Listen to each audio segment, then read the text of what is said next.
Good evening and welcome to the Keene Board of Education meeting for Tuesday, June 10th. We will call to order at 6:31 p.m. Please join me in the Pledge of Allegiance.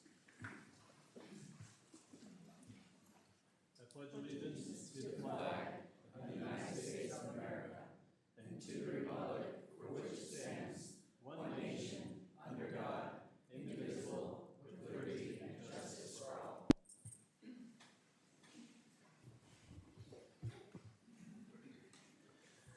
All right, we do have a lot to cover tonight, including some fun stuff to start the meeting. I do have to open with public input, though. Does anyone have public input for the board this evening? All right, can you come on up to this table? All right, your mic's already on, so you just need to state your name and address for the public record. Daniel Smith, 80 High Street, Keene, New Hampshire. Myself and Chelsea came before you guys last month in regards to the kids at the high school doing a speech for Nevaeh on their graduation. We've heard nothing from the board.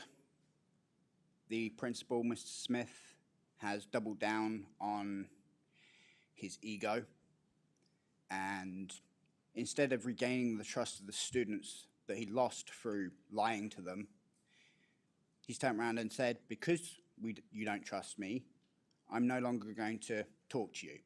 It can go through the guidance counselor, who then can come through me. We asked the board to step in and make a decision on whether these kids can do something. There's now 5 days away till graduation. So I'd like a decision on if the school board are going to step in and have these kids be allowed to read a 3-paragraph speech at their graduation. I'm sorry, clarification, Mr. Smith. You said the high school? That doesn't seem right based on the rest of what you said. Middle school, sorry. Thank you. Apologies. All right, thank you. We'll take that under advisement.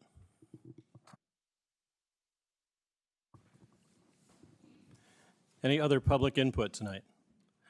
The public input period is open for 30 minutes by law, so if somebody wishes to speak anytime in the next half hour, just indicate to us and we'll open up a couple minutes for you at the microphone. All right, we are going to open up with recognizing the retirement from the Keene School District for 2025. And I'm not sure how we want to work this, Mr. Millay. I know where we're all going to stand, but... Yeah, we're going to ask Tim to come up first. All right. Tim, why don't you... Did we put a mic at the podium? That would have been too easy.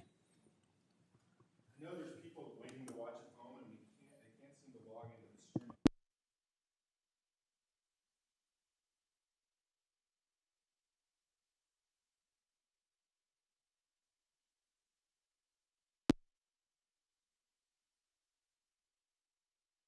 One of you open up your mic and say it right into the mic.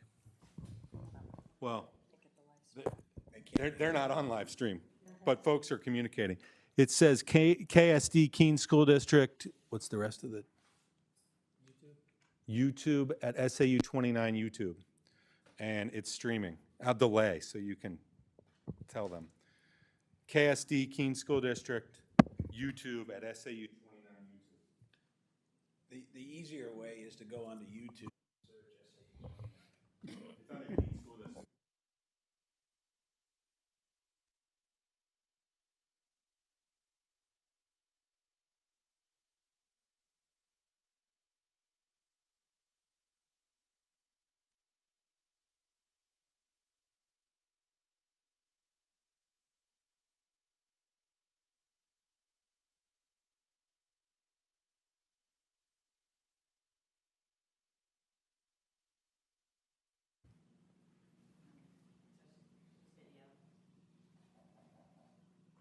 It'll be available. It'll be posted to watch after, too. Okay. I got 2 folks I want to talk about. The first is our treasurer, Daniel Anashevitz, who has volunteered in an elected position to be our school treasurer for 18 years, which is remarkable. It's been steady. He came in at a very difficult time after we had some difficulties with the treasurer who had embezzled some money years ago. It was a very tumultuous time.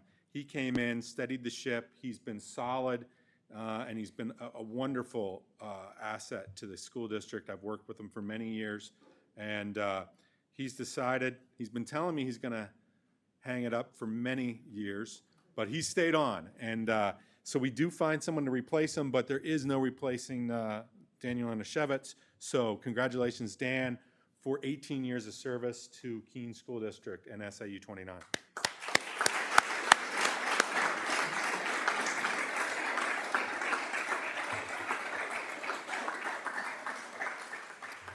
The next person I want to talk about is Carolyn Paris. Everyone knows her as Lindy.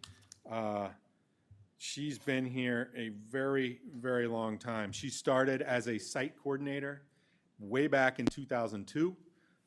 She quickly climbed the ladder to assistant director within a year, and then she moved on and promoted to director in 2014. And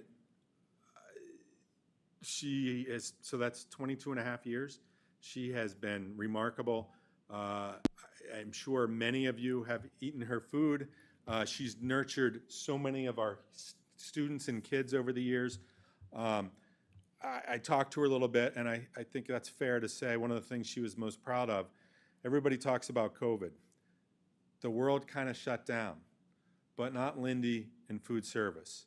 She, within a day of finding school was shut and us having a meeting about keeping food service going, she made a plan, and she and her team served kids at home with delivery out in the rain and cold for most parts of a year and a half, and never missed a meal, and made sure those kids who were home ate. And I know it's just one thing she did, but she's really been wonderful to this district. I'm going to miss her tremendously, as all of us at Keene will. And so thank you so much, Lindy.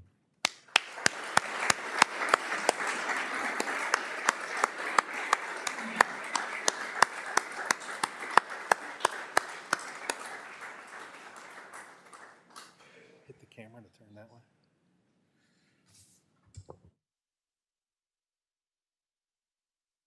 Next, we have Catherine Marotti to say a few words.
Can you hear me now?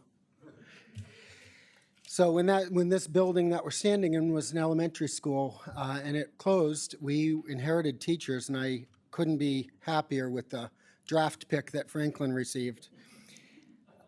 Kate had a wonderful career before teaching. Like many, she came into teaching later on in life.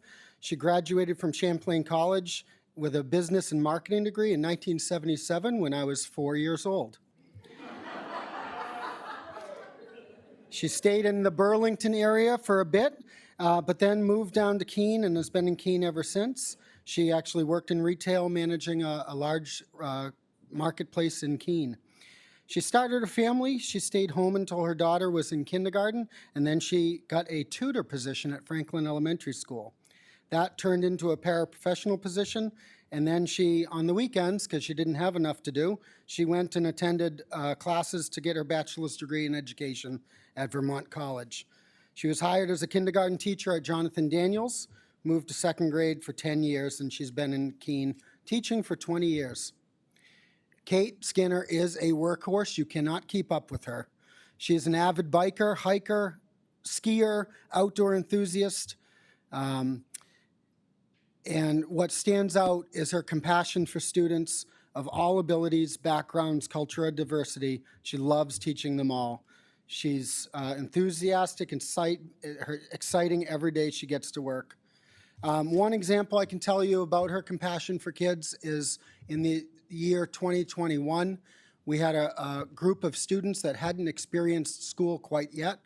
So her and her teaching partner made a plan with me to take that group who was in first grade, and she said, I want them for 2 straight years. I'll go down and teach first grade, I'll learn a whole new thing, and I'll bring them all the way up through second grade so that they don't have to experience transition of a new teacher. And that just shows Kate's dedication to kids and what's right. Franklin's going to be losing a great teacher, a colleague, and a friend of ours. Congratulations to Kate Skinner.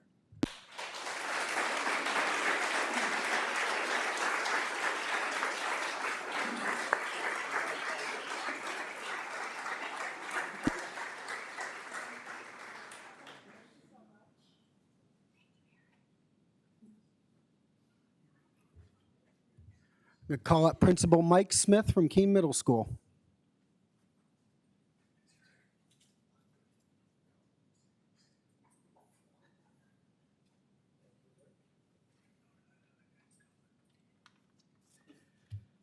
All right, we have 3 retirees this year at Keene Middle School. I'm not going to be as funny as Eric. It's always hard to follow Eric. But this is only my second year at Keene Middle. But anyone who knows the building, knows the people, knows that everyone talks about what a tight-knit community it is there. And the fact that these people have been there so long and have built so many great relationships, I think speaks volumes about them and the community itself. So the first is Lisa Hawkins. Lisa is a Spanish teacher and the Spanish department chair, and she has been there for 36 years. And again, I regret not, for all 3, not being able to work with them longer than just these 2 years. But Lisa's incredibly hardworking and thoughtful, completely dedicated to Keene Middle School and the traditions and the values of Keene Middle School. She is currently in charge of the Keene Middle School Committee, which really helps to give a voice to the faculty and have the faculty make decisions and give input to administration. And she's been working closely with me with that, so I've gotten to work with her as department coordinator, but also as in her role as chair of the Keene Middle School Committee. She is incredibly thoughtful, like I said before, and it has been a pleasure to work with her. And I want to leave with a comment from one of her colleagues. All that she has done, she does with inspiring levels of professionalism, energy, generosity of spirit, basing every decision on what is truly in the best interest of our learners. I couldn't agree more, and it's a great way to put it. So congratulations to Lisa Hawkins.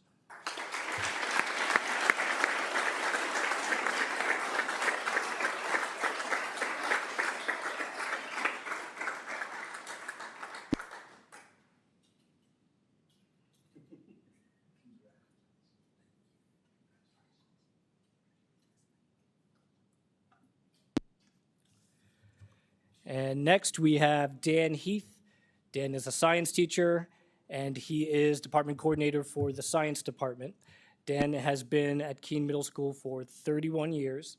And like Lisa, I've had an opportunity to work closely with Dan, mainly through department coordinator committee, which we were both on. So we meet as a big group once a month. I have monthly meetings with them, with each of them individually. And not only is he dedicated to science and science education and really making science education accessible and fun for the kids, but as anyone at Keene Middle School will tell you, he's got a great sense of humor. And that is something over and over again when I spoke to colleagues, the sense of humor came up. So he is, he's always good for a good dry comment in the middle of a department coordinator meeting, but just a great guy. And we actually bonded a little bit over hockey. So Dan is a hockey fan, and both he and I, for some reason, are New Jersey Devil fans. So that was something we had in common, and you don't find too many New Jersey Devil fans up here in New Hampshire.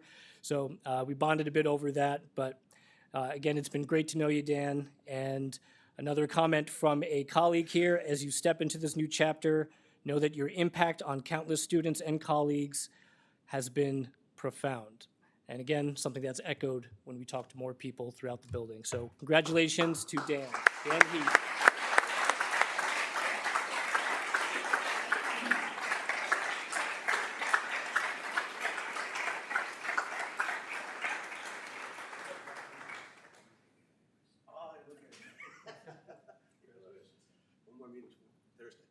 Thursday, yeah. Yeah, we have one more department coordinator meeting, but I promised we would just, yeah, take a breath. That's what we'll do. Take a breath. And our third retiree from Keene Middle School is Deb Heath Rogers. And she has been with Keene Middle for 9 years.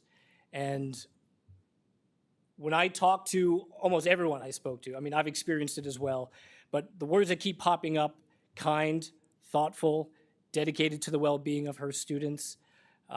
She has been a great colleague and advocate for the students. She really has, speaking to Megan Battaglia earlier, she has been a great proponent of assistive technology for our students, and that has continued to impact students every single day.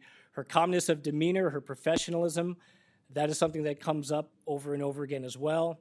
And when you speak to people, her willingness to step outside of her lane and help anybody that needs help, to cover classes, to help anybody really. If classes need to be covered because students aren't going to get something that day if someone is out, she volunteers, and she is fantastic like that. And a couple of words from other people who work with her: absolute joy to work with. Again, professionalism, and just every morning when I see her, brightens my day, because she just has this air about her that everything is going to be calm, everything is going to be good, and we're going to have a good day. So congratulations to Deb Heath Rogers.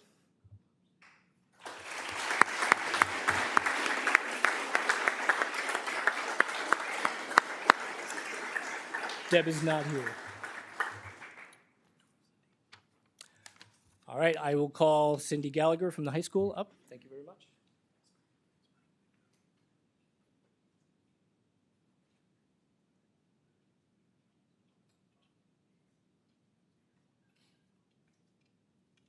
Hi, everybody, I'm Cindy, and I have 9 retirees with 272 years of service. That's a lot of retiring. So we're here to thank them. I've been told I'm supposed to do the people that are present. So I'm going to start with John Perry. Thank you. John, for many years, has first of all, John Perry has 33 years this year. Is that correct? 33 years of service in the English department. John has cultivated a love of language, literature, and history in countless students. His commitment to the school is evident in his consistent efforts to engage students in meaningful learning experiences and his willingness to contribute to the broader school community. His retirement marks the end of a career defined by positive impact on generations of students who will remember his passionate approach to teaching, his genuine care for their growth, and according to him, where he was the speaker at baccalaureate, his stories. John, thank you for your service.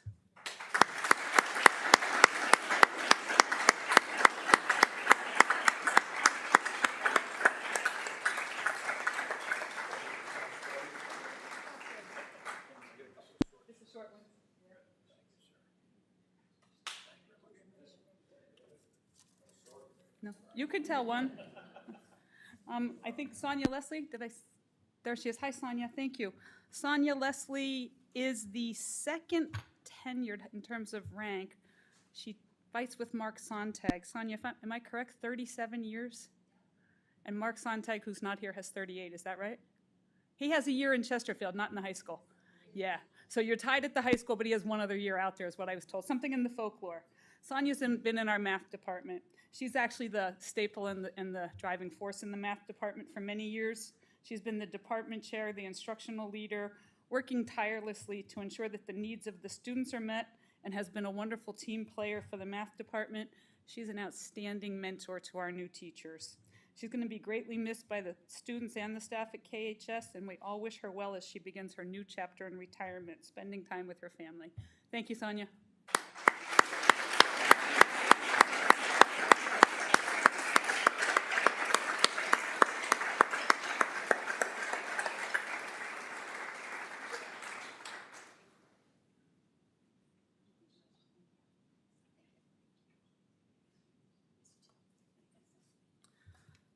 So if you leave the same person off the list 2 times, that means they don't get to leave. I inadvertently left Marilise Riley off the graduation announcement, and I looked over and I was like, oh! So Marilise is here. We are fortunate to have Marilise. Marilise, you're going to have to help me with the math. You have 14 years at Keene High, but you've been here longer than that. 26, okay. 26 years in the SAU, thank you. So Marilise Riley, we've been blessed to have a native French speaker guide our students. Marilise always wants to do what's best for her students, even when it's exhausting. She took a group to France this year, and she was leading all of the national tests. When faced with challenges in the classroom, she's quick to seek out advice, and she's positive and resilient there. She's provided countless opportunities for her students to go to the trips to the Clark Institute, the French Exchange Program, Quebec, and Europe. She has taken several ELO students. When you're a single in the high school, she has to do all of the classes. So that means we don't get to do multiple offerings by comparison to Spanish, where we have 5 instructors. So she does ELOs for the upper levels outside of all of her classwork. She's been the impetus of the World Language Carnival celebration and making space for students to showcase them. Congratulations on your retirement, Marilise.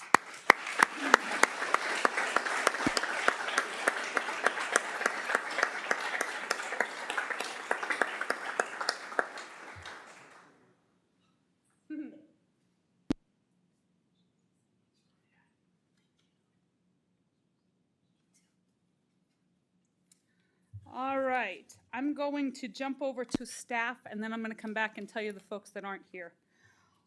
Regina Kovacs is here. Regina has been the administrative assistant in the special ed department. She has been in the school district for over 26 years. Her service to the district coming to KHS from the Keene Middle School. Your colleagues asked me to say, it's time for you to enjoy the life that you've worked so hard for. They want you to relax at the beach, lounge by the pool, and make unforgettable memories with your husband, children, and grandchildren. Your work ethic is one that doesn't go unnoticed, also working hard to ensure that the special ed office is running smoothly. Ginny Soma, who's the principal's admin assistant, wrote a note saying that Gina's the cayenne pepper of the admin assistants.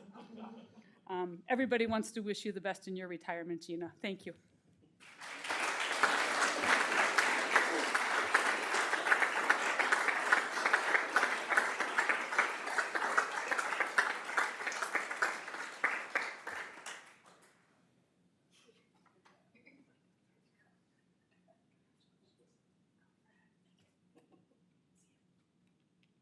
All right, just naming the rest of them because there's a lot. I've mentioned Mark Sontag from math, 38 years. Mr. John Lupa from the Cheshire Career Center, 34 years.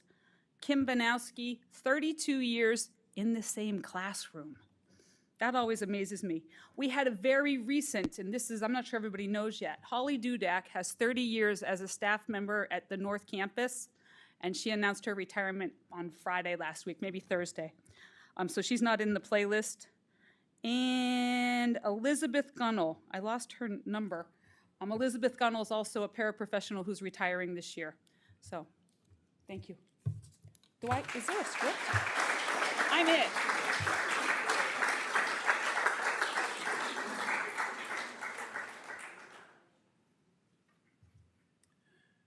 All right, we have a brief video that Rob has queued up honoring our retirees.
And if we could have the retirees just come up into this space, and we'll let don't you get a quick picture of everybody together?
A quick bookkeeping note before we move on to the exceptional teachers. It has been half an hour. Is there anyone with last-minute public input before we close public input for this meeting? All right, seeing none, we'll close public input. Input can be submitted via email to the SAU Central Office's care of Superintendent Rob Millay. It will be forwarded to the school board. You want to do this the same order, or do you want to start with the video for the teachers? All right.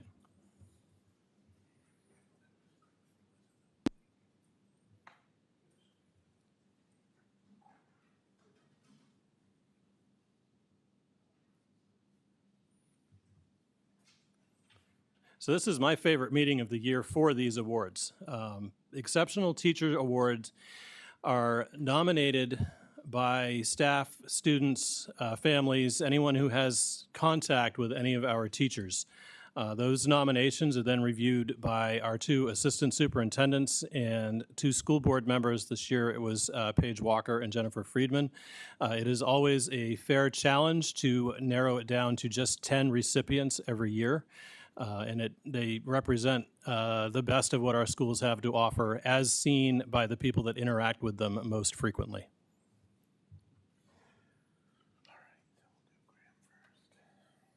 Okay, so I'm going to read some just little snippets of the nominations that came forward for our exceptional teachers and then ask them to come up to receive their award.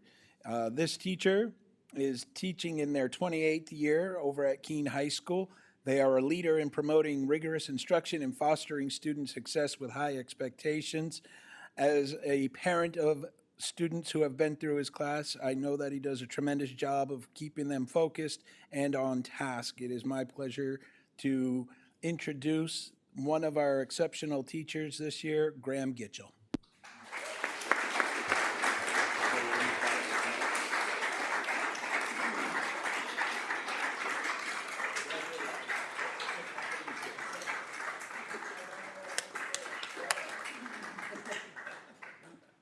Appreciate you.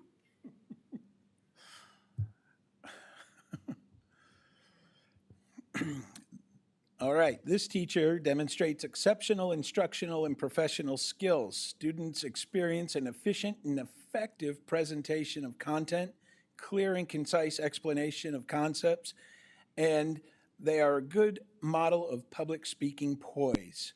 Their lessons are interactive and engaging, and they frequently call on students during discussion and use educational technology that allows that teacher to make the experience highly effective. This teacher is regarded as the consummate professional in all regards. It is my pleasure to introduce our second exceptional teacher, Amy Bartlett.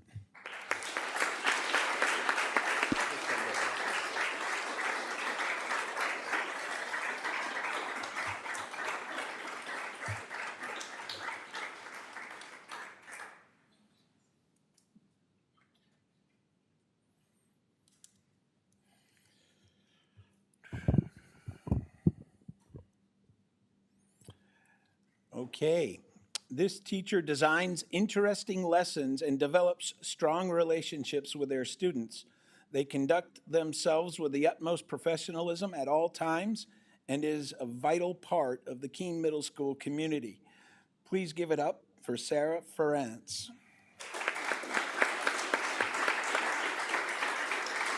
Ferrance, not Ferrance.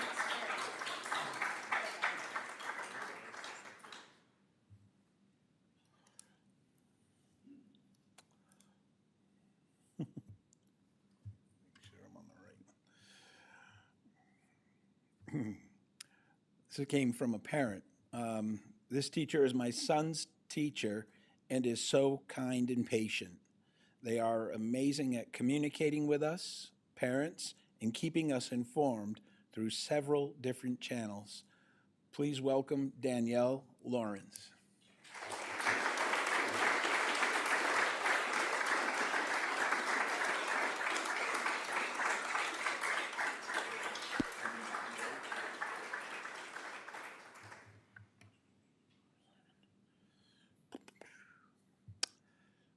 If I say that, it'll give it away right at the beginning. This individual not only excels at her role, but is incredibly valuable team player, always supporting the greater school community. They are solution-oriented and think of great things that are different and new in an effort to improve student learning. Please welcome Laura Simons.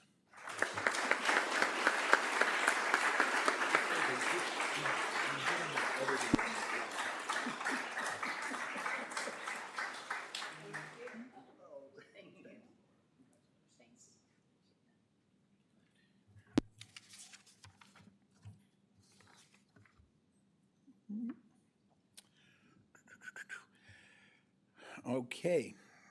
We have another teacher that cares deeply about their students, their growth, and the school community. They are always professional and go out of their way to make people's days brighter. We are very lucky to have Caleb Tabor.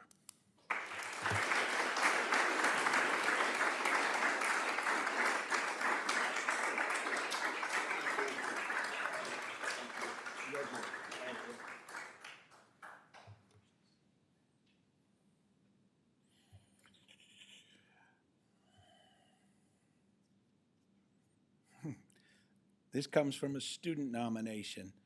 This teacher has supported me through every aspect of my time at the school. I am currently a senior and had this teacher my junior year. This teacher has greatly impacted the way I learn and made me excited every day to go to their class. This teacher is funny, engaging, and organized to make sure everyone in all of this teacher's classes succeeds. Please welcome Megan DeRusso.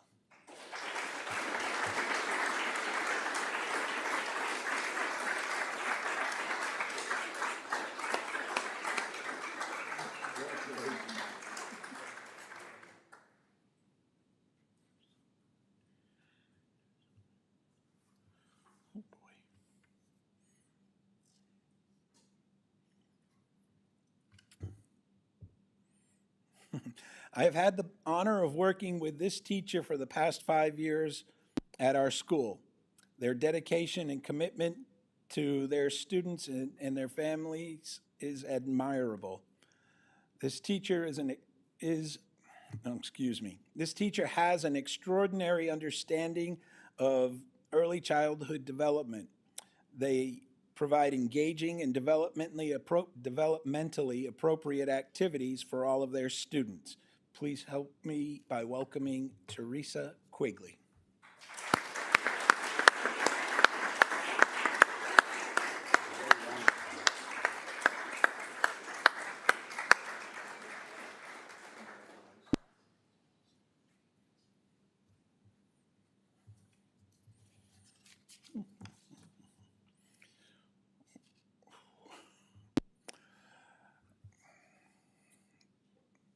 I first collaborated with this teacher when they were completing their methods and student teaching assignments as a Keene State College student 4 years ago. I then had the honor of being this teacher's internship mentor as they worked on their Masters of Education in Special Education. I was thrilled when this teacher was hired as a part of our team.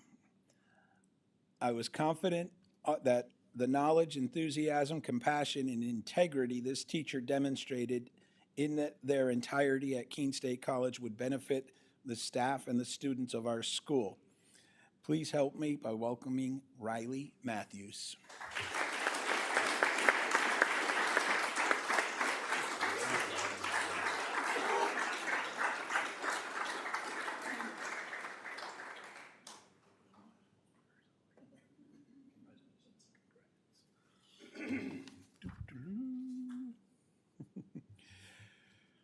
Ooh.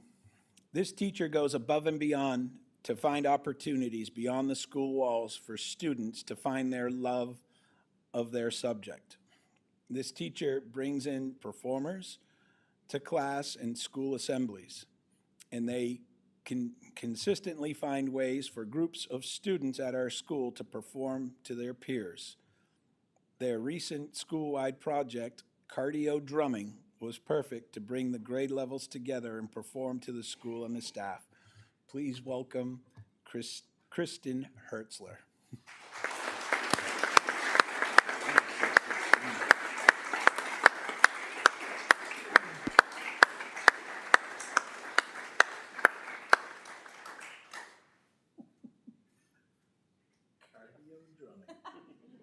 That's awesome. I'll get the video. Is this yours? No, that might be. Who knows? It is now. All right, and we have, similarly, we have a video in honor of our exceptional teachers that Rob's going to cue up here. The delay when he's sitting up here with his script was because he had to make sure he wasn't reading the name of the school or the teacher too early.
And same thing, could we have the exceptional teachers come up for a group photograph?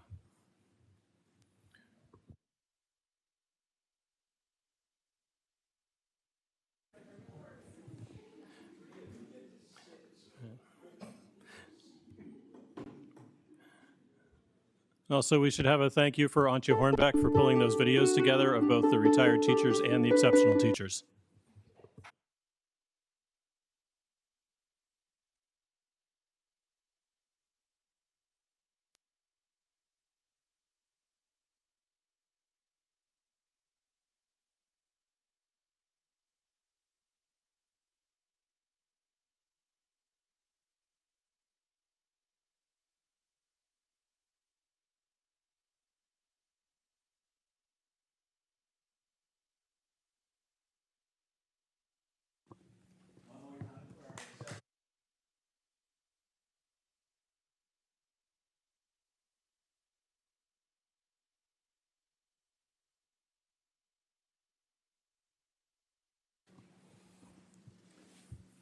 All right, I know we're super exciting, but I'm expecting most of you don't want to hang around for our meeting, so we'll take a 5-minute recess while everybody says their goodbyes and sorts out and whatever. We're happy to have you stay. We'll be here until about 10.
All right, technically, there's a few more minutes to the recess, but it doesn't look like there's any reason to use those, so we'll re-adjourn at 7:23. Next up on the agenda is our consent agenda. Can I have a motion to approve? So moved. Second.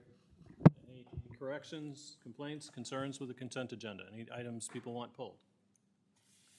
All right, all those in favor? Any opposed? Carries 8-0. Now we have the annual Trustees of the Trust Fund report. If one or all of you would like to come up to the center mic and turn it on before you start speaking. It'll glow green to let you know that you're being recorded.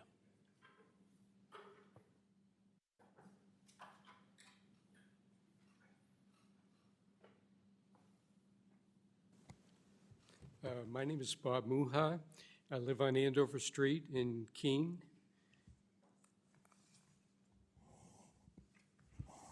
I'm Jane Stabler. I live on Felt Road in Keene. Tony Tremblay. I live on Summer Street in Keene. We're going to do a little tag team here, take turns. Hopefully, we'll move it pretty quickly. We're here to represent the Keene School District trustees of trust funds. As the trustees, we're committed to supporting public school education by prudently managing assets entrusted to us to benefit present and future generations of graduates. The oldest continuing trusts that we manage go from 1928 and 1936. The 1928 trust is the Charles A. Jones Prize Award. It goes to the top 2 students and the most improved senior student as voted by the faculty. Of course, the 1936 trust is the Fuller Bartlett, and it was started by Helen Bartlett Bridgman to honor her grandfather, John Fuller, who's also named, he had something to do with Fuller School. That's, he was very entrepreneurial. He was into railroads, banking in the late 1800s in the Keene area. When Helen passed away, she donated the residue of her estate to the city of Keene, and that was the grand sum of $113,000. That was a lot of money coming out of the Depression. The city gratefully accepted it, but they didn't really know what to do with it. They, from 36 to the early 1960s, they would bring people in. Robert Frost is one, very, very prominent, famous people, and I guess they would get a stipend to talk to the Keene community. In 1960s, the trustees at that time of this group petitioned the court to change the fund to offer scholarships to Keene High graduates. And it's been all rock and roll since then. It's been, it started, the first awards were in 1962, we believe, to a male and a female, the grand sum of $750 each for 4 years. Over the last 60 plus years, it's grown from those 2 people to 5, 10, 8, 10. Currently 8 students got the Fuller Bartlett Awards last week, 8 of them. That's $40,000 plus for 3 more years. Currently, far and away, it's the largest trust fund that we're responsible for.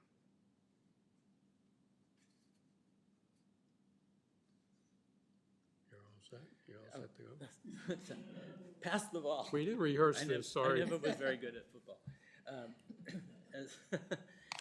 As Bob mentioned, we have about 50 trusts now, and I think last year we introduced all of you to the book that we published, that the kids all received a copy of that with their award this year, and we brought some copies because I didn't know how many new people maybe didn't have a copy. And if you didn't have one, we have one for you. But it tells the story of all of these funds. And a project that I've been working on, a project that I've been working on involves the class of 1964.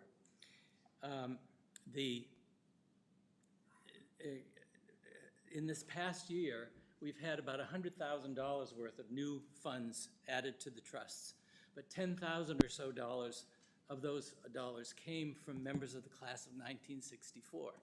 They took on one of our funds, which was established in memory of two of their classmates, Mike Sweeney and Elliot Guild. It was known for 50 years as the Sweeney-Guild Memorial Scholarship.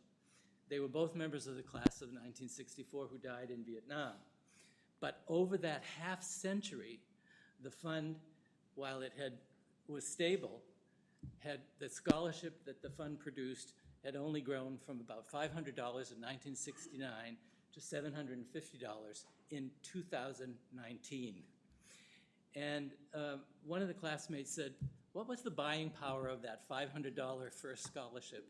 What would it take in 2019 to buy what that $500 bought toward a college education? And it turned out that the buying power of that $500 was $4,350 in 2019. Well, this was announced at the classes, in a discussion at the class's 55th class reunion. And they decided that day to take on growing the Sweeney-Guild Fund. At that point, it had about $18,000 in assets.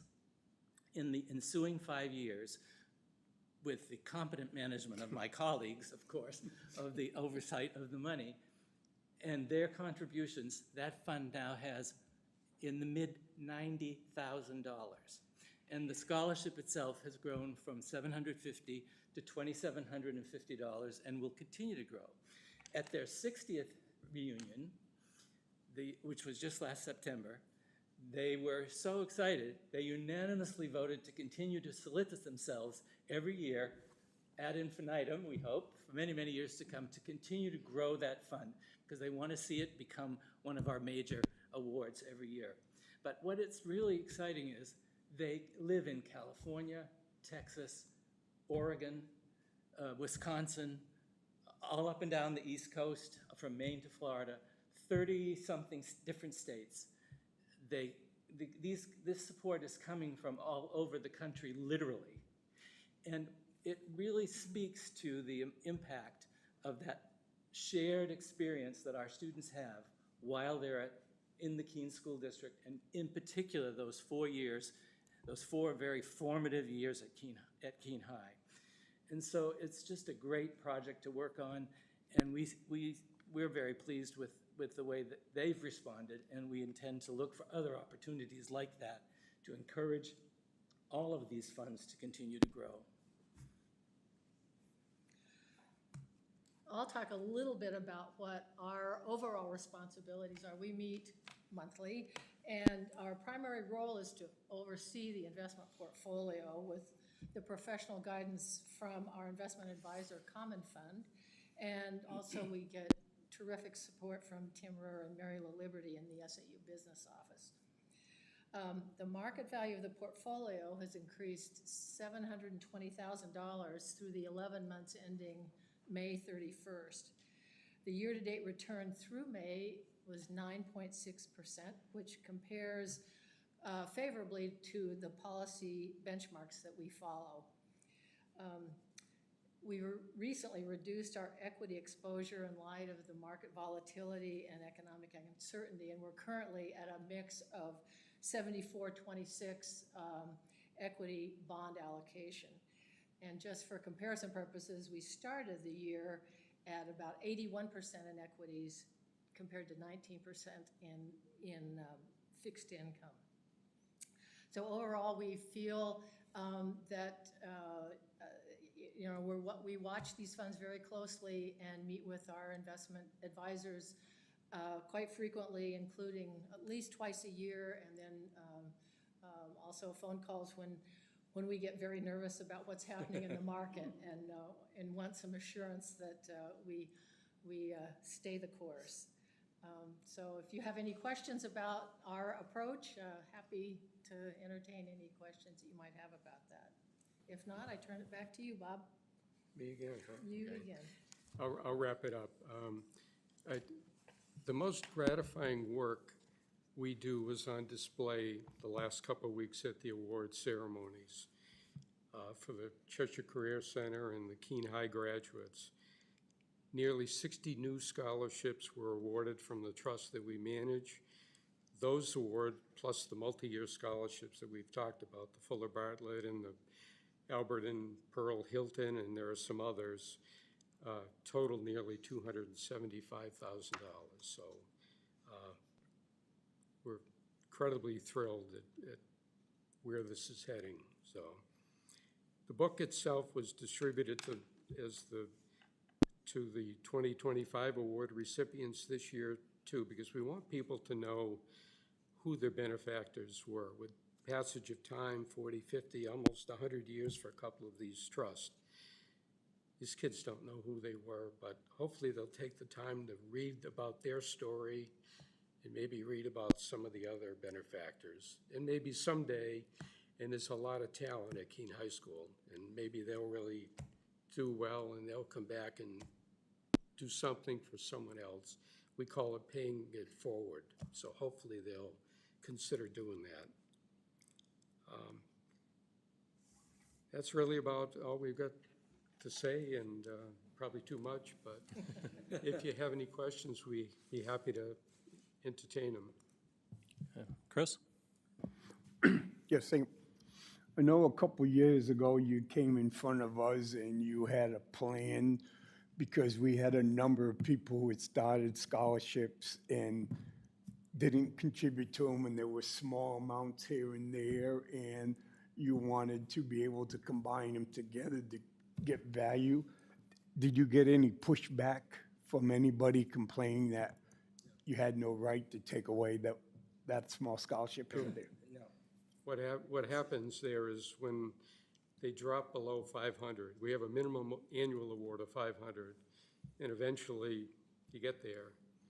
And before we exhaust that last fund, we permanently put that last residue, whether it's $400 or $300 or whatever it is, into the Keene Memorial Scholarship Fund. And they're going to be recognized in perpetuity as having done something great years ago and continue. Thank you. Okay. Yeah, we really appreciate your work. I saw several of you at the awards ceremony this year. Some of these awards are life-changing for the students that receive them. The work that you've done and really, you're not just caretaking this fund. The three of you have been at this together for a while, and you're really aggressively trying to make it really meaningful for the kids coming through Keene High School, and we really appreciate that work. Thank you. Thank you. Any other comments or questions? Yeah, Rob? So I just want to attest that they absolutely do come in every month. They cohabitate. Take over some space. They cohabitate a little bit of space, but they are always very professional. They're on task, but they do take quick 2 minutes so that we can say hello to one another, because I don't want to distract from the work they're doing, but it's always great to see them. The three come in so frequently and regularly. I know a year ago it might have felt like a little bit more often because you were putting together the book, and you do a great job. We know we were in your way, but that we don't Never, have a choice. never, ever in the way. Always polite, always professional, always respectful, and they're always doing this for our students. And so I'm grateful. I thank you on behalf of the hundreds of students who have been receiving these awards over such a long period of time. Thank you. One more comment, please. Tony talked about the Sweeney Guile Award, and he told the story about the $500 and the $4,350. A graduate of the class of '64, a lady, wrote a check for $4,350 on the spot. You heard that, right on the spot. Yeah. On the spot. So the value kids get in the halls here, and that's what we're all about, to support you the best we can. So, All right, thank you. okay. Yeah. So we do have an item of business that goes with this. They each serve 3-year terms, and it's piggybacked, so there's always, somebody up, and we do have to reappoint somebody this year. Raleigh, do you have that? I have it up if you don't. Okay, go ahead. I have the name, I don't have the, okay. The Keene Board of Education moves to appoint Jane Stabler as a trustee of the trust fund for a term of 3 years. Can I have a second? Thank you, Jen. Was that 3 or 33? Any commentary? All those in favor? Any opposed? Carries 8-0. Thank you. Bob and I want to thank you for that. Thank you all. Does he accept the nomination? All right. Yep. Where the heck are we? Report of the student representative, and this is our first report from our new student representative, Sarah Heon. Did I get that right? Okay. Yeah, thank you. So we had our high school graduation this past Friday, which was a great success. It was moved inside because of the absolutely awful weather, but luckily everyone got home safe afterwards, and the seniors greatly enjoyed it, and Project Grad was a huge success. So we thank everyone that helped support that and put that together. This Friday, we have Kona Ice coming for all of the students at Keene High as kind of an end-of-year celebration. And then our last day is on Monday, and we have reassessment Tuesday and Wednesday for students that need that.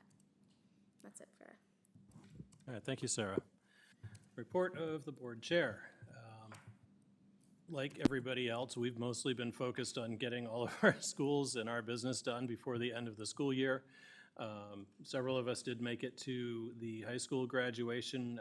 Several were at the Career Center recognition night. We have coming up in a week and a half the middle school, what do we call it, completion day, right? Achievement Day, that's right. Along with all of the elementary schools and everything else that's been going on. A reminder that we do have 2 more committee meetings this month, and then the board takes July off traditionally, and that's to allow the administration time to focus on what they need to get done over the summer, as well as to take their own vacation time and not be daily harassed by one or more of us for various reports and whatnot. Most of our committees will also take August off, but we will be back for a full board meeting on the second Tuesday of August. All right. Report of the superintendent, Mr. Millay. Can I borrow your mic? You have the report in there, in the drive, so if there are any questions related to that, I'd be happy to answer that. I do want to announce that the governor has made her nomination known for the office of the Commissioner of Education, and she is nominating the current Director of the Division of Education Analytics and Resources, Caitlin Davis. So it still has to go to the State Board of Education for concurrence, and then it goes on to the governor and council for final approval. So we now know who that is, and I will go on record as saying that I've had a really great working relationship with Caitlin specifically. She was on board prior to the current commissioner and comes with a lot of experience across our public schools, maybe not specifically in a public school, but has been in the office of the Department of Education for longer than our current commissioner, and really has a good view on a lot of things. So I will go on record saying that. Not in my report, but stuff that you should be aware of. It sounds like the governor signed a couple of bills today, one expanding the education freedom accounts and one related to the cell phone, banning cell phones in schools for the entire school day. There are a couple other bills that were passed by the House last week in pretty much a party line vote that will have significant implications for our schools, for our districts, not just here locally, but across the entire state. One of them was a very modest bill to open up a study committee to get a better understanding of the impacts of bullying across the state and our schools.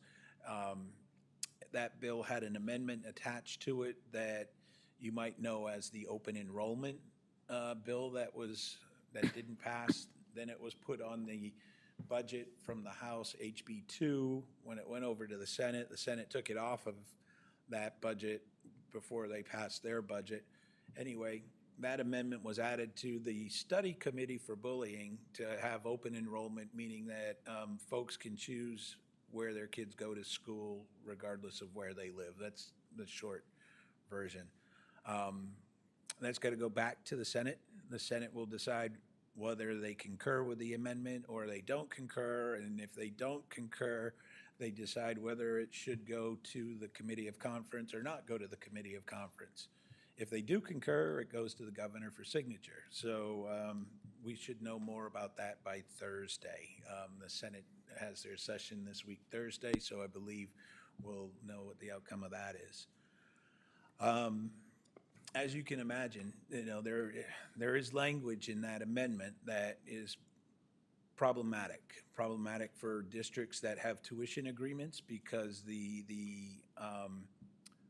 obligation of the sending district is to pay 80% of their per pupil cost or their tuition rate to the receiving district.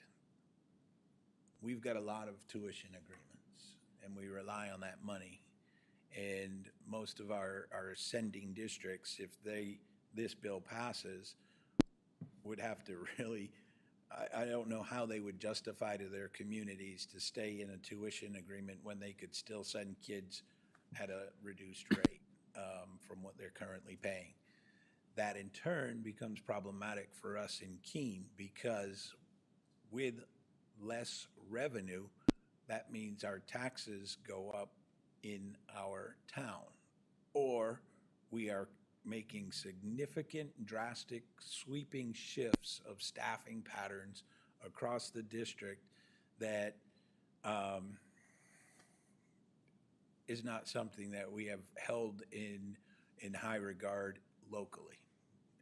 So maybe there are folks who are very excited about the open enrollment bill or amendment to that bill. It's Senate Bill 210.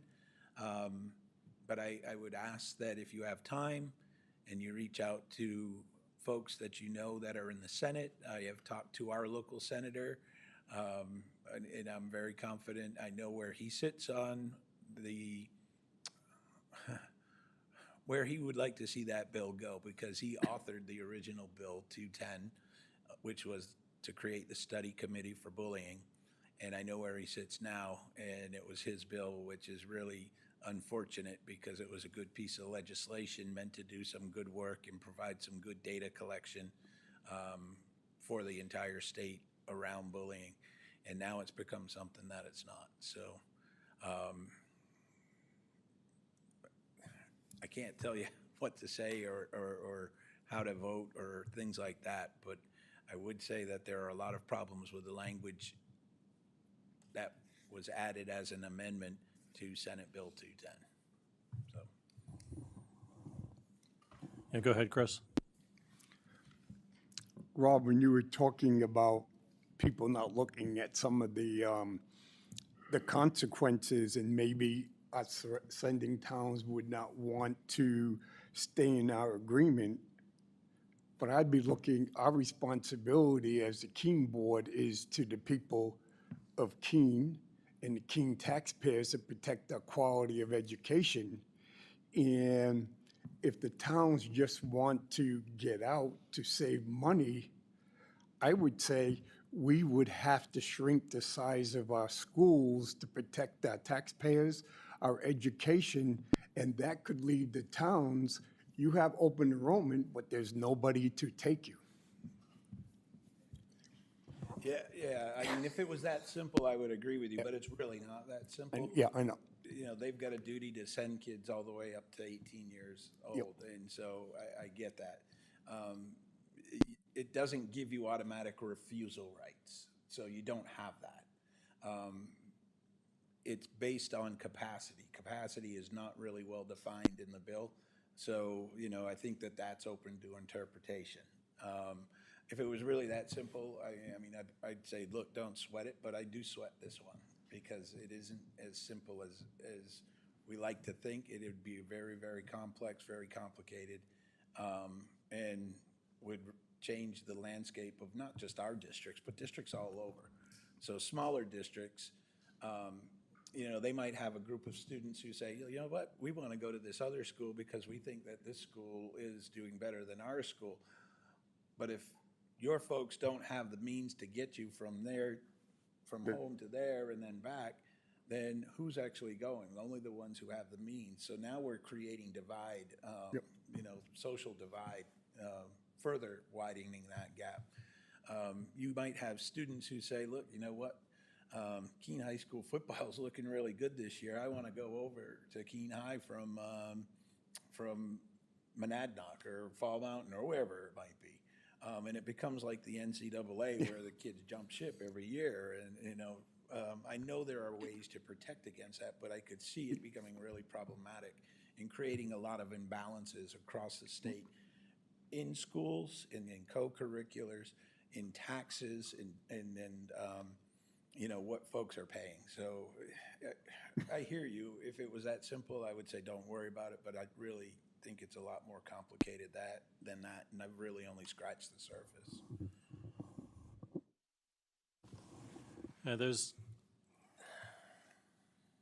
You guys know there's been a lot of problematic legislation at the state and the federal levels.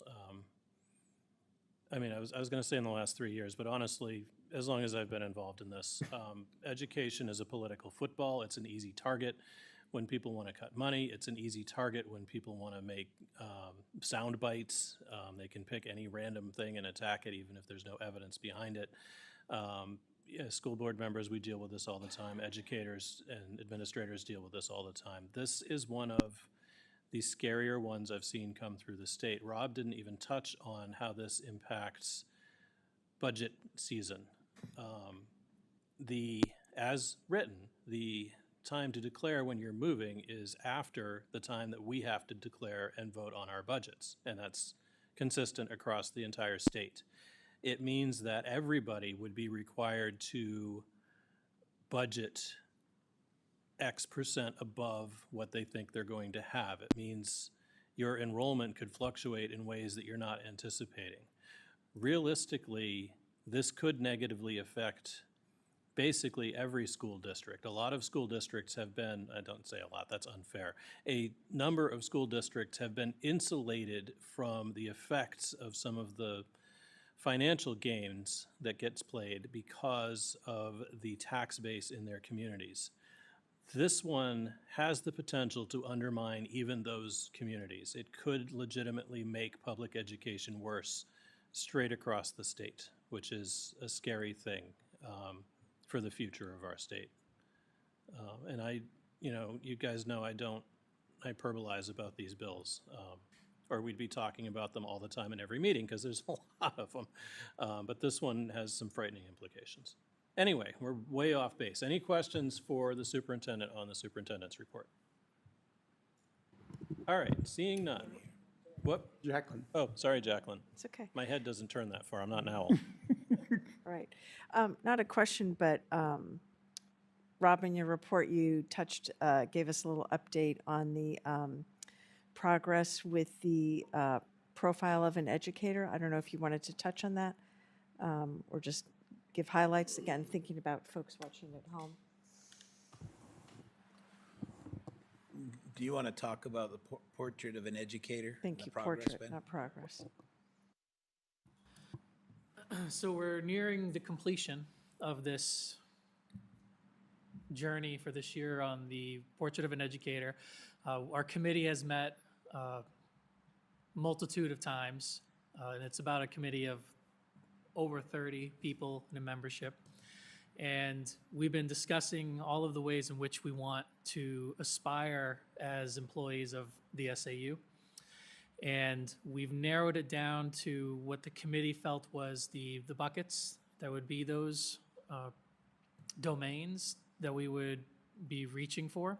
And then we took those and we surveyed the entire SAU, all employee groups, and collected that feedback for a matter of a couple weeks. Had a really good response rate, probably one of our highest response rates. And we're now sifting through that data to make a final revision, maybe potentially make some changes based off of themes that arise from the feedback from the SAU employees. And we hope to have a final version before we leave for the school year to end. And so that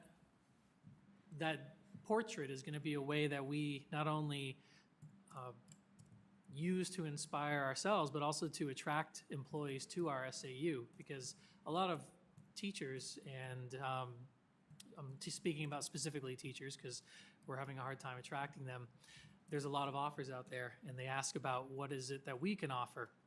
So we're really excited that we can give them something that will show how we separate from other districts as a conglomerate of an SAU. And then there's all the other employee groups that have that same portrait that they're going to be utilizing. So we're excited to be rolling that out this year and diving into the work of the supervision and evaluation systems as part of the strategic plan action items for next year. Ben, we don't hope to have it done by the end of the year. We intend to have it done by the end of the year. Yeah, we intend to have it done. Great, thank you so much. I just felt that that was important to highlight again, particularly for those watching at home, just to, and for the record, you know, just to know that progress has been going on throughout the year. This wasn't just a let's collect data and we announce portrait of a graduate, portrait of an educator, and then, you know, nothing more is said. So I'm glad to get an update. Thank you. Thank you, Rob. All right, standing committees, building and ancillary services. Mr. Filio. Thank you. For the most part, the issue is on the normal schedule, pretty routine, and everything's in pretty good shape. But I do have a question on the consent committee, because I do have a couple of things that we need to put through tonight. Go with those? Okay.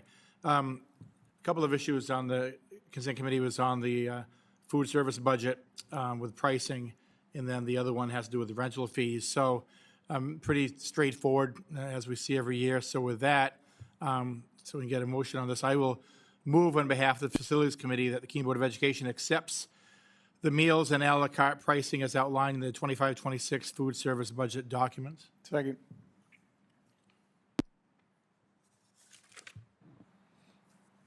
All right, if I'm reading the consent agenda correctly, we have already done that. Did we? Yeah. Yep.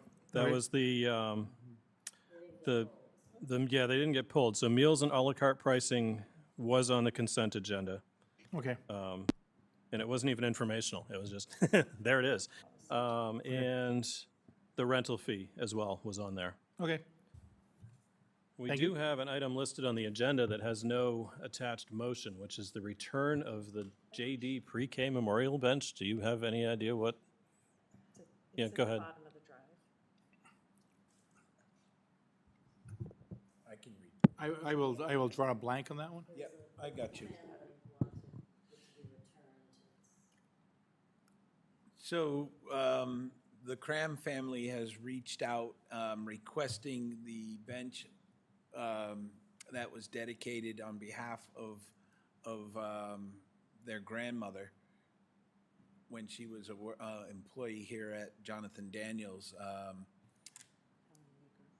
They are asking to take the bench and relocate it back to where it will make more sense for the family in recognition of the grandmother, feeling that it might not really dawn on students now, as it's been 26 years since her passing. So they're asking if the board would consider allowing them to take the bench to where their family can honor and enjoy it. So it was a request that came in after the Facilities Committee, so that's why Okay. you were drawing a blank. Thank you. You didn't know. I was nervous on that one.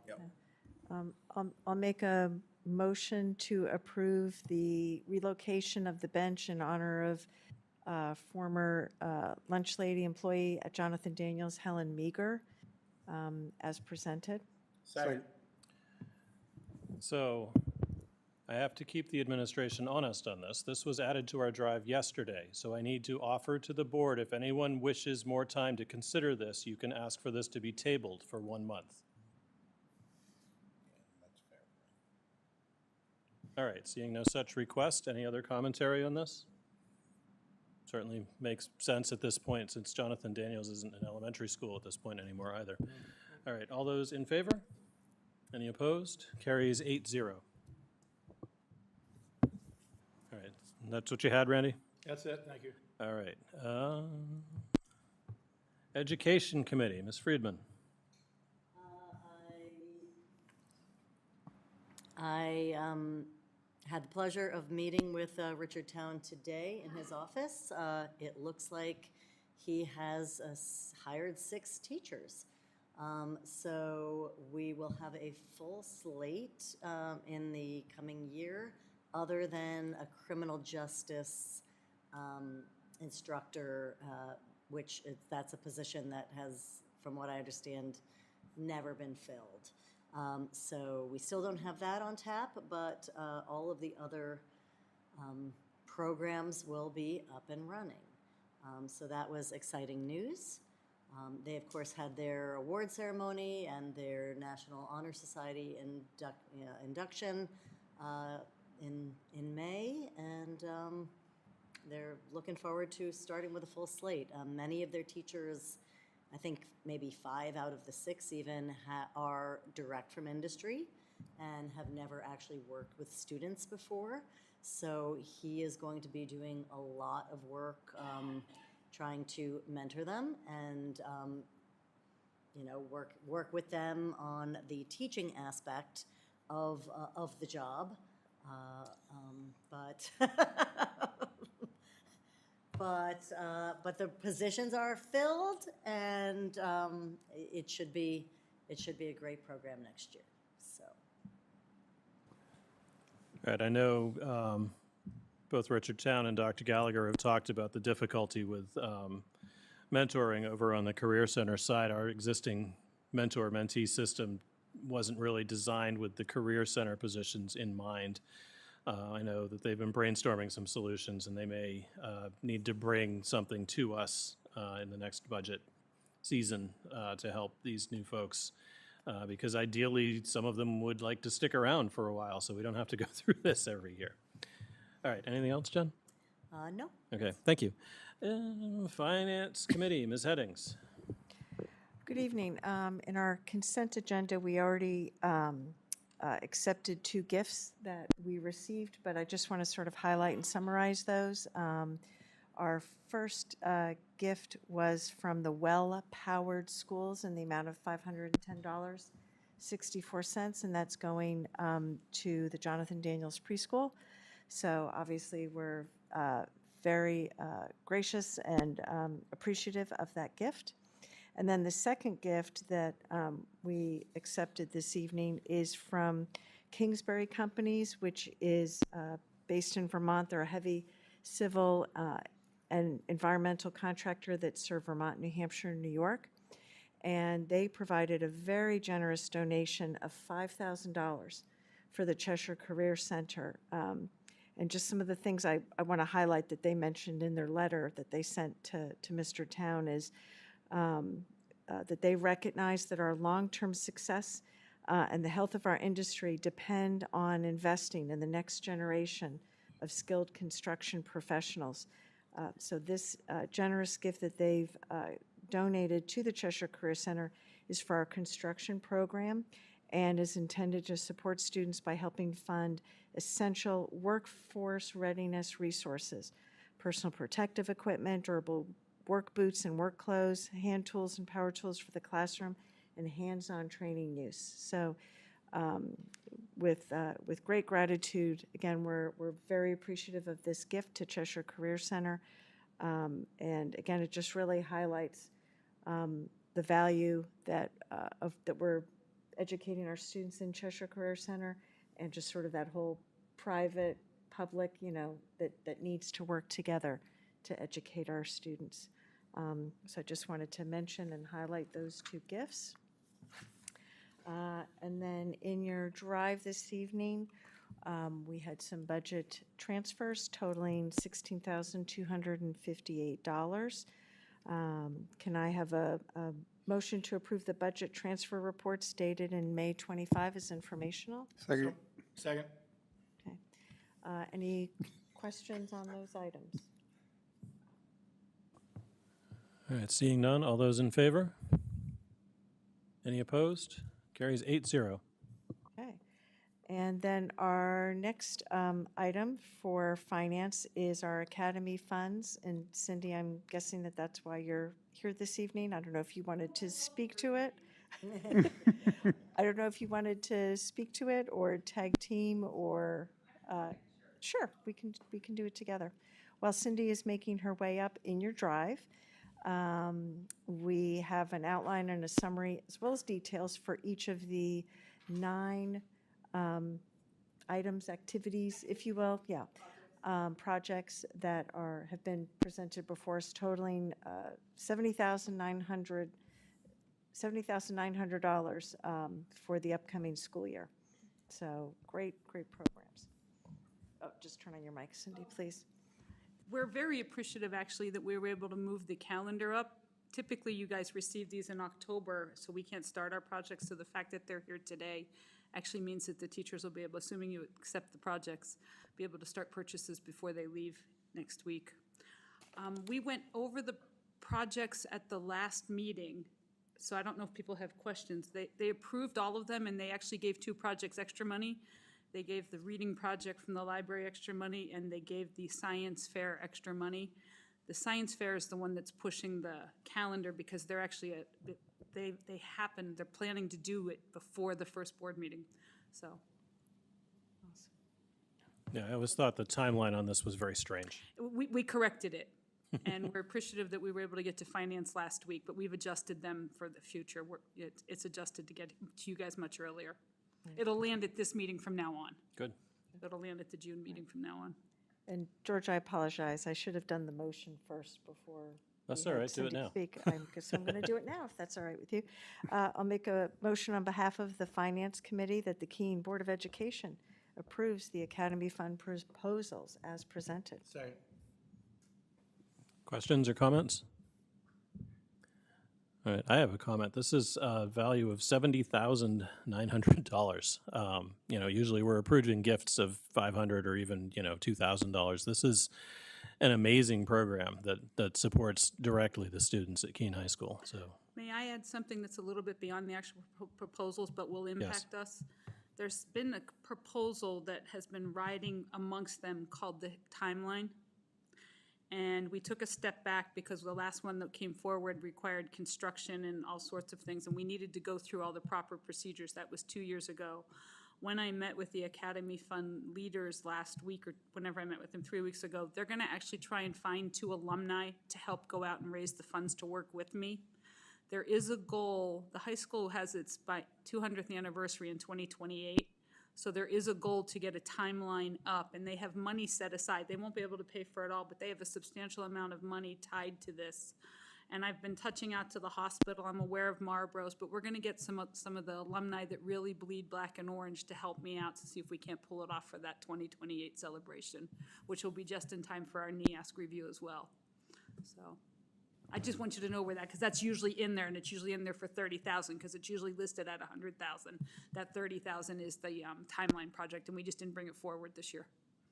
yeah, I think that's been in there, excuse me, as long as I've been reviewing these things. It was Kelly Budd, so prior to me. Yeah. And it shifted a couple of times, but it just needed to step back this time.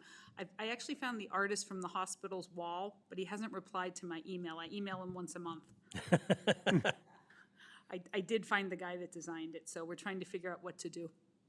All right, any other comments? Yeah.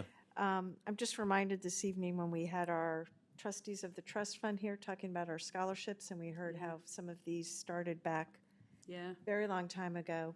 And it's worth mentioning, particularly for those that don't know already, that the Academy Fund proposals, this has been ongoing since 1866. So it's pretty amazing. I got to give a pat on the back for City of Keene and our area that just continues to sort of We're do very, these very creative appreciative of it. programs, and that they're still going on, Yep. even now in 2025. So it's great stuff. I love it.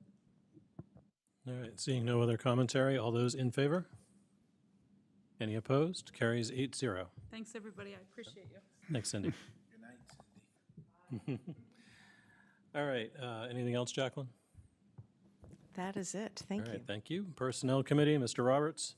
Personnel Committee, the only thing with Personnel Committee that we really talked about was the shortage of notices for open positions that are on the wall out in the office. And Rob brought that up too. I was in this afternoon and I was surprised. I thought something was wrong or they had moved them someplace.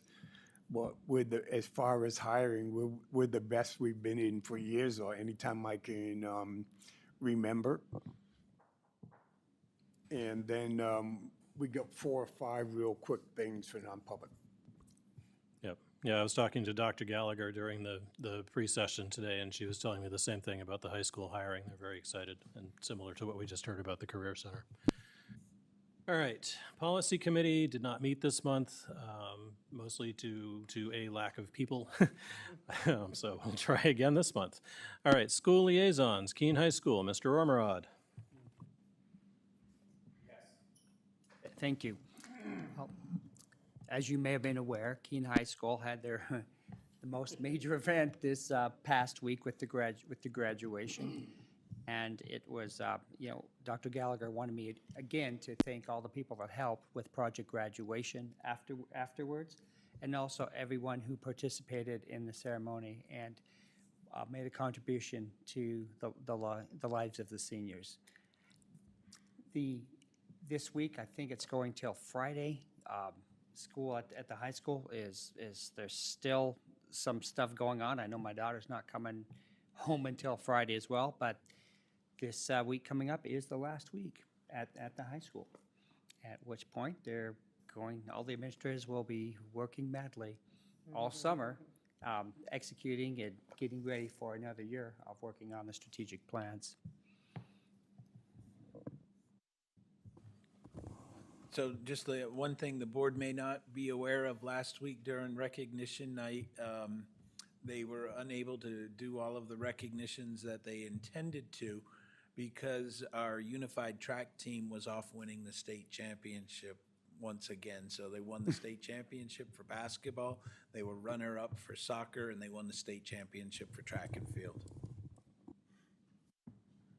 All right, thanks, Rob. Keene Middle? No, I'm skipping one. Cheshire Career Center, Ms. Friedman. Yeah, so Jen, in the notes, I switched them. What I said earlier for my education committee should have been under my liaison report for CCC. For education committee, I'll go back to, last week and this week, I had the opportunity to, we didn't have an ed committee meeting because of the swap last month. We had our ed committee after or before. Right, that's right. You haven't met since our last full board meeting, right? But I did have the opportunity to attend 2 of the ongoing CBE meetings that Brian has been running with a group of, I want to say 20 to 25 teachers and administrators from throughout the district. And they have been working, I want to say for almost 2 years now on refining our transition to CBE and calibrating the grading system and what report cards look like, and talking about basically every aspect of instruction and assessing and reporting, and it's interesting. They're doing a lot of work, and it was a pleasure to sit in and listen on all of it. And I want to recognize the educators who are involved in that, because it was all on a volunteer basis that they have been a part of this. So it's good stuff, and I know that committee is going to be coming out with some recommendations, and we will all, find out what they have to say. All right, thanks, Jen. I should have caught that when you were giving the report. I'm sorry. I was wondering why you'd. I'm like, wait. Well, I was trying to give you like an eye signal, but then I was like, just let her run with it. We'll sort it out. but it was so closely related that I just didn't. It was your report. I wasn't gonna. And I knew you hadn't met, so I was like, okay, this must be just what Jen's going to do because she knows me. So, all right. Anyway, thank you. Keene Middle School, Ms. Walker. Okay, well, oh, yep, sorry. Here we go. Like the high school, Keene Middle School's track and field team is competed last week in the Connecticut Valley Championship and have a number of their track and field folks going to states tomorrow, which is really exciting. Some of the times are like mind-blowing. 5-minute mile type things going on. And I'm proud to say that my nephew is one of them. Last week, I think it was around last week, KMS also had the family night where they welcomed all incoming 5th graders. It was a huge success, I think a great turnout. And we all had a really nice tour of the school, which is also very beautiful. And I think all the kids are pretty excited for that. June 17th is the 8th grade dance, and followed the next day by Achievement Day on the 18th, June 18th. That's all. I'm assuming most 8th grade parents know this at this point, but actually all middle school parents. Middle school on the 18th is a half day of school. The 6th and 7th graders go home. And just as if it was an early release day, and then the 8th graders stay, and Achievement Day is celebrated in the afternoon on the 18th. Franklin School, Ms. Headings.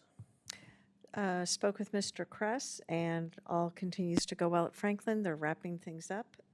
Field day is Monday, and then 5th grade promotion is Tuesday evening. And then just like that, as Mr. Kress said, the year is done. It's flown by. All right, thanks, Jacqueline. Fuller School, Mr. Filio. Thank you. Unfortunately, the week a broken tooth prevented me from having my normal meeting with her. But we spoke tonight, and their graduation is tomorrow at between 5:30 and 6. Get there early if you want to get a parking space. And Fuller is a complicated school. But with that said, I got to give kudos to Ben. Once again, it's like I said, it's a complicated school. And a lot has gone really well at the school this year, issues that were in the past.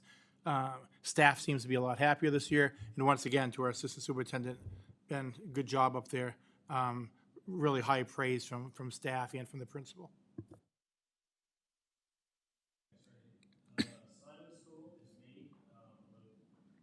My mic on. Simon School is me. LePage, I'm going to hit you up for some dates at the tail end of this because I've got something that's conflicting in my report.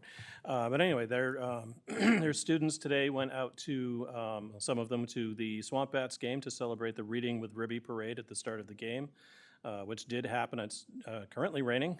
The game's in a rain delay, but they did get the Reading with Ribby celebration in, and they've been, other than that, busy finishing up the school year. They had both a spring fling and a fancy luncheon in the month of May, closing out various things that were going on over the year. The Stonewall first graders the Simons first graders have been working with Stonewall Farm.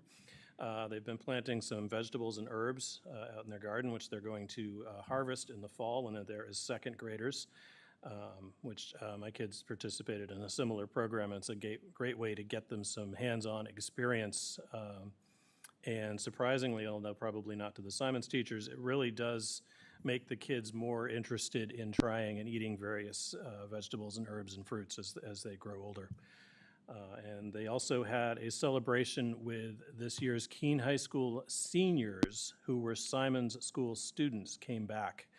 most of them, to celebrate at Simon's, which kind of gives the elementary kids something to look forward to. Now, Paige, you have a fifth grader, right? I do. Okay. Yeah, I know it's right there. That's my conflict. So I have a note from Susan Grover, the principal, that says that Simon Circus is on the 13th and graduation is on the 11th, but I have a note from Rob Millay that says graduation is on the 13th. So when do they graduate? Tomorrow. Tomorrow. So it is the 11th. Okay. Yes, at All right. 7 p.m. All right. So Simon's graduation. See, you're wrong. That came from Susan. Right. So Simon's graduation celebration is tomorrow night at 7 p.m. And then Simon's Circus will happen during the day on Friday the 13th. And that's all I have for Simon's School. Thank you, Paige. Yeah. All right. Wheelock School, Mr. Germana. I have not had time to meet them over there yet. However, I did have time to show the fourth graders around the state capitol on yesterday, which was a great time and help answer some of their questions about how things get done. So It's arguably a better use of your time anyway. So sounds like a fun trip. All right. Jonathan Daniels, Community Education. Mr. Roberts. I was over at Jonathan Daniels today. Went through the complete walk-in. You know, there's a lot of changes that have happened in Jonathan Daniels. And we were talking about when it comes to recommendations for preschools, the number one recommendation around town is Jonathan Daniels because it is actually a real preschool with quality individuals. I met with the physical therapists and the OTs, the speech therapists today. They're great. They really enjoy their job. And and also Jonathan Daniels is all filled up for next school year. Already? Wow. All right.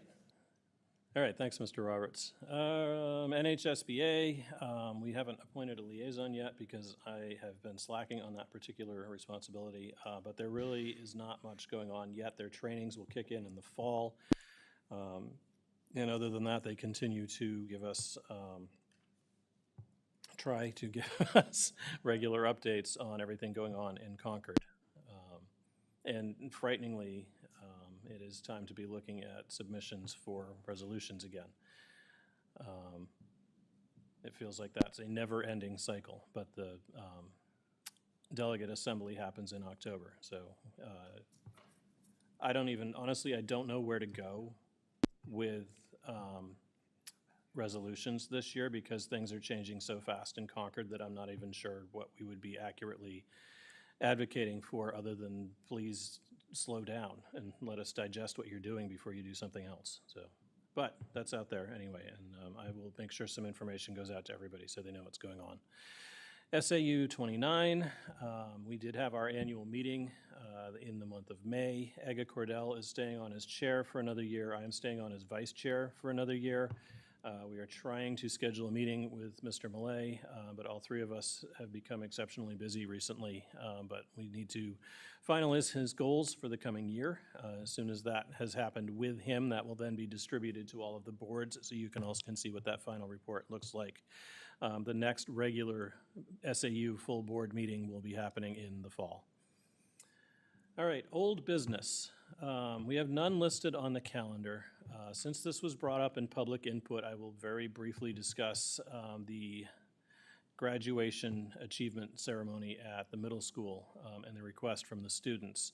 I'm not sure where people got hold of the information that the school board controls what happens at the middle school achievement day, who the speakers are, et cetera, but that is not how this district operates.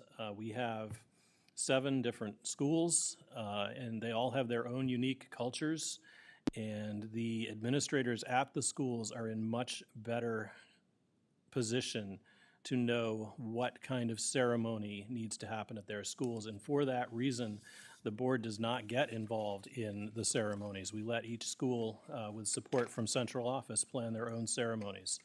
I did meet with Mr. Millay. I did speak with Mr. Smith. They do have a number of ways moving forward that will be honoring Nevaeh and her memory, but based on input from mental health counselors, they don't feel it's appropriate for the specific request for the students. Mr. Smith has been working to come up with a compromise, but to my knowledge,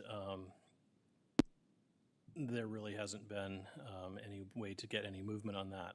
They do have a number of ways, both at the ceremony itself and throughout the final 2 weeks of school, to honor Nevaeh and her memory. Any other old business before the board? All right, new business. We have a bunch of the annual authorizations, reaffirmations, and appointments to get through. So I am going to let Raleigh rapid fire these at us, and we'll try and get them done as quick as we can. Okay. Is your mic on? My mic is on, and All I'm right, ready to go. Go for it. I move on behalf of the Keene Board of Education to authorize the superintendent and the chief financial officer to sign contracts. Second. Commentary? All those in favor? Any opposed? Carries 8-0. Move on behalf of the Keene Board of Education to authorize the superintendent to expend the budget. Second. Commentary? All those in favor? Any opposed? 8-0. Move on behalf of the Keene Board of Education to authorize the superintendent to hire and accept resignations until September. Second. Commentary? All those in favor? Any opposed? Carries 8-0. Move on behalf of the Keene Board of Education to reaffirm Keene School District policies. Second. Commentary? All those in favor? Any opposed? 8-0. Move on behalf of the Keene Board of Education to appoint the Keene School District Treasurer, Jim Carley. Second. That was oddly worded, you're right. But it's correct. Is there any commentary? Yeah, go ahead.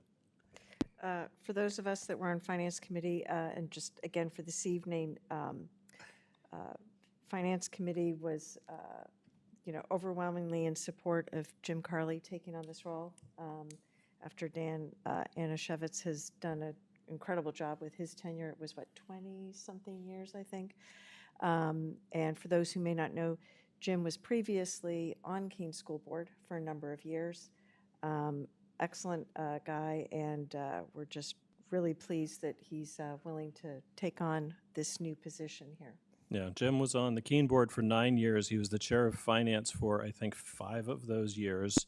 He was on the Marlborough School Board for 15 years and was the chair of the Marlborough School Board for either 4 or 5 years, and was on their board when they finally, after many years of trying, pushed through their new middle school, high school building.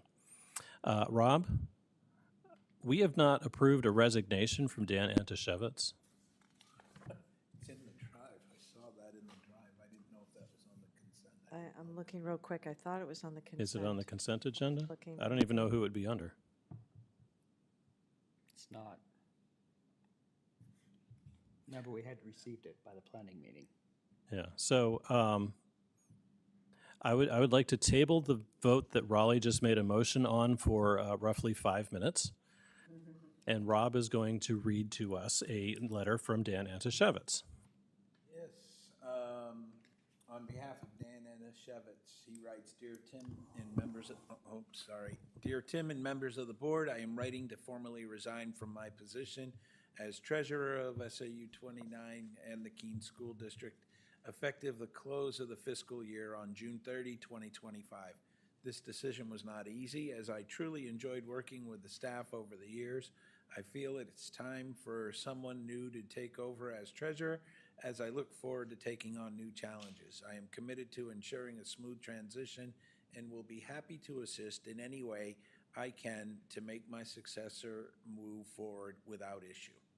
Thank you for the opportunity to serve as treasurer. Sincerely, Daniel Anashevitz. Can I have a motion to accept? So moved.